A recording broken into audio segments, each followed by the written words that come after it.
A major arms race is unfolding in North Africa. Two regional powers, Algeria and Morocco, are spending billions of dollars to strengthen their militaries. Together, the two countries now account for nearly $31.7 billion in military spending over recent years, making North Africa one of the fastest growing defense markets in the world. But this story is about more than weapons. It is about rivalry, power, and a long-running geopolitical competition that shows no sign of ending. Today, we look at why Algeria and Morocco are spending so much money, what weapons they are buying, and what it means for the future of North Africa. Military spending in North Africa has been rising rapidly. Algeria remains one of Africa's biggest military spenders. Thanks to strong energy revenues from oil and natural gas exports, Algiers has invested heavily in modernizing its armed forces. Morocco has also dramatically increased defense spending. Rabat has purchased advanced aircraft, air defense systems, drones, and modern military equipment from the United States, Israel, and other partners. Together, the two countries have poured tens of billions of dollars into their militaries, and neither side appears ready to slow down. To understand this arms race, we need to understand the relationship between Algeria and Morocco. The rivalry goes back decades. The biggest source of tension is Western Sahara. Morocco considers the territory an integral part of the kingdom. Algeria supports the Polisario Front, which seeks independence for Western Sahara. This dispute has poisoned relations between the two neighbors for years. Diplomatic relations were formally severed in 2021. Since then, trust between the two governments has remained extremely low. Neither side expects war tomorrow, but neither side wants to be weaker than the other, and that is driving military spending higher. Algeria possesses one of the largest militaries in Africa. Its armed forces operate advanced Russian-made equipment, including fighter jets, tanks, submarines, and air defense systems. In recent years, Algeria has expanded its defense budget significantly.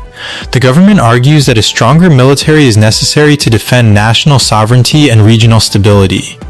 Algeria also faces security challenges across the Sahel region, where extremist groups remain active.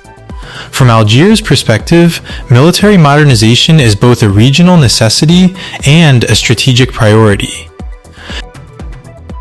Morocco is taking a different approach. Instead of relying heavily on one supplier, Rabat has diversified its military partnerships. The country has strengthened defense ties with the United States and Israel while continuing cooperation with European partners. Morocco has acquired advanced drones, precision-guided weapons, modern fighter aircraft, and sophisticated surveillance systems. The goal is clear: maintain military parity with Algeria and ensure Morocco remains one of the strongest military powers in Africa. This modernization effort has transformed Morocco's armed forces over the last decade. The most important thing to understand is that neither country appears to be preparing for immediate war. Instead, both are responding to each other.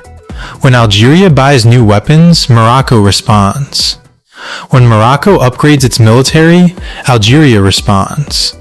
This creates what security experts call an arms race. Neither side necessarily wants conflict, but neither side wants to fall behind, and that cycle can become difficult to stop. The result is rising military spending, growing competition, and increasing strategic mistrust. The rivalry between Algeria and Morocco is becoming one of the most important geopolitical stories in Africa. Both countries are investing heavily in military power. Both view the other as a strategic competitor, and both believe a strong military is necessary for national security. For now, the competition remains political and military rather than military and kinetic.